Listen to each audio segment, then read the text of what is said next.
Vambora. After all, if anyone can show a nation betrayed by Donald Trump how to defeat him, it is the city that gave rise to him. Ele disse, né, que depois do fim das contas, se alguém pode derrotar Donald Trump, é justamente a cidade que o fez se erguer, que o fez crescer. Foi aí Ele está mostrando claramente que a vitória dele é uma derrota de Donald Trump. Ponto final. Uma é isso, resposta a ele, né? É isso sim, vamos lá, esse foi o primeiro discurso dele depois, basicamente, da vitória, um discurso de mais ou menos uma meia hora, 25 minutos, meia hora, em que ele fala justamente isso. Ele também se contrapõe a Donald Trump em muitos aspectos sobre imigração, então ele faz elogios aos imigrantes, diz que a cidade é uma cidade de imigrantes, que ela tem a sua força pelos imigrantes e que agora ela é governada por um imigrante. Ele mesmo, né, no caso. Ele também fala de todos os problemas sociais da cidade, também fazendo uma referência a Donald Trump, e faz uma provocação, diz o seguinte: eu sei que você está me escutando, ele fala isso para Donald Trump, então aumente o volume. Ele está falando porque provavelmente o Trump está assistindo ele na rede social, só lendo, né, sem ouvir. Ele quer que ele ouça. Exatamente, e aí ele convoca basicamente Donald Trump para um embate. Isso já desde o minuto zero, basicamente. Isso fica muito claro. Donald Trump respondeu nas redes sociais, um pouco misterioso, mas não tão misterioso, porque ele diz, basicamente, então que comece, né? Comece, obviamente, essa disputa entre esses dois políticos. Vale lembrar que Mandami jamais será o presidente dos Estados Unidos, porque ele não nasceu nos Estados Unidos. A lei americana não permite que haja uma concorrência para a presidência dos Estados Unidos por alguém que não nasceu nos Estados Unidos. Então, ele está fora de qualquer... Eu já vi alguns comentários, esse é o começo. Não, não é. Para Mandami, ele não é. Agora, obviamente, isso é, em primeiro lugar, uma ducha de água fria em Donald Trump, que hoje completa 1 ano da sua eleição, né? Vamos lembrar que é justamente neste dia que aconteceu a eleição no ano passado e que saiu com o resultado de Donald Trump como vencedor, mas também é um alerta internamente para o Partido Democrata, que, claro, ainda procura a sua nova identidade depois daquela derrota. Afinal de contas, qual é esse partido? Qual é a bandeira desse partido? E, claro, a vitória de Mandami dá um pouco de direção. Agora, hoje não foi um dia apenas de uma derrota de Donald Trump em Nova York. Várias eleições aconteceram nos Estados Unidos para cargos diferentes, para situações diferentes. E olha, como disse o jornal The Guardian, foi uma surra que Donald Trump levou. Inclusive o New York Times diz o seguinte, que começou a reação, claro, em relação a Donald Trump. Ele perde basicamente na Virgínia, ele perdeu em New Jersey, ele perdeu em Maine, em votações diferentes, ele perdeu na Califórnia. Enfim, foi uma noite que eu acho que Donald Trump não vai querer ter boas memórias. Agora, vale lembrar também um outro aspecto.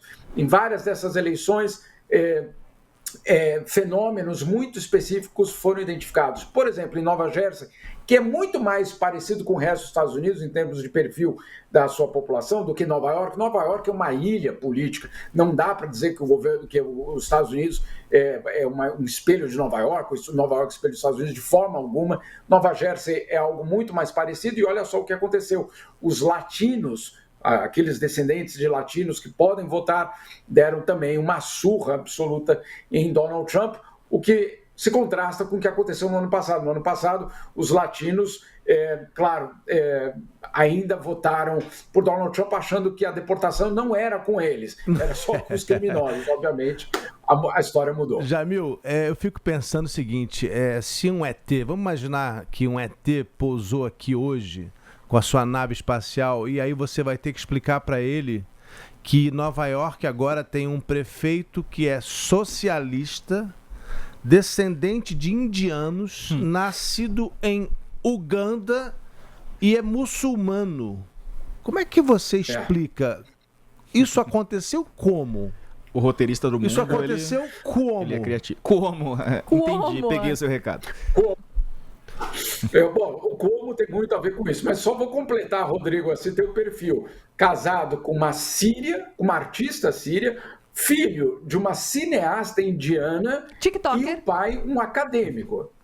TikToker. E o pai um acadêmico, ou seja, tudo o que não é, obviamente, Donald Trump. Claro, é algo muito específico que aconteceu em Nova York, por isso, muitas cautelas dentro até mesmo do Partido Democrata de não generalizar. Mas, em primeiro lugar, o candidato democrata era um candidato que estava, obviamente, mais do que comprometido, eu diria, em termos da sua imagem. Era o ex-prefeito que saiu, justamente caiu por conta de um escândalo de assédio sexual.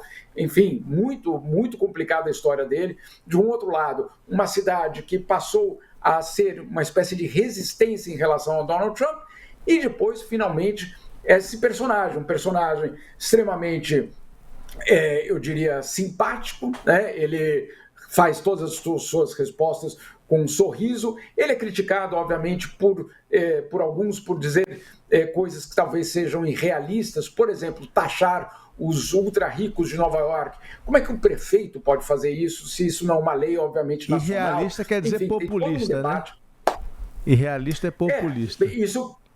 Isso pode acontecer, sim. O grande desafio dele hoje é implementar tudo aquilo que ele prometeu na sua campanha eleitoral. Muita coisa compete a ele, sim. Por exemplo, o sistema metropolitano de ônibus, sem dúvida nenhuma. Agora, taxação sobre os ultra-ricos, obviamente, isso é algo que não é apenas de uma cidade. A cidade tem os seus impostos, sem dúvida nenhuma, mas, óbvio, isso é um sistema muito mais complexo do que apenas os impostos de uma cidade. Então, vamos aguardar, vamos ver, mas de todo jeito, para Donald Trump, como disse o Guardian, uma surra. E aquela pilantragem lá na Califórnia de mudar os distritos? A gente sabe que é uma pilantragem porque teve pilantragem no Texas. O que é? Mudar distrito? Vamos explicar para todo mundo a pilantragem da Califórnia? Olha, é bastante complexa a pilantragem, mas basicamente ela formata a eleição de uma forma pela qual os democratas em locais com maior número de votação poderiam ter mais deputados. Então, basicamente, você desequilibra o jogo eleitoral para permitir que aqueles locais que são, vamos dizer assim, que tem uma maioria democrata, possam eleger mais deputados do que outras regiões. Porque é distrital lá, né? Eles redesenharam as fronteiras eleitorais. Exatamente. Você, basicamente, como é distrital e como não existe fronteira natural no mundo, toda fronteira é política, eles basicamente redesenharam de novo as fronteiras dos distritos para favorecer, claro, os democratas. Mas a grande novidade é que passou. A população basicamente aprovou essa mudança, claro, para reforçar a posição dos democratas. Lembrando que no Texas, os republicanos fizeram exatamente o contrário para garantir maior número de republicanos, claro, nessa divisão territorial dos votos. É uma pilantragem, sem dúvida nenhuma, talvez uma pedalada, se a gente quisesse chamar em português, né? Porque basicamente você refaz a história, você redesenha basicamente o que é que está acontecendo naquele território para favorecer um grupo ou favorecer outro grupo. É algo que, curiosamente, Rodrigo, não tinha sido visto nos Estados Unidos por muito tempo, ou seja, redesenhar esses mapas. Mas, claro, no momento de tensão política, cada um aí puxando para o seu lado.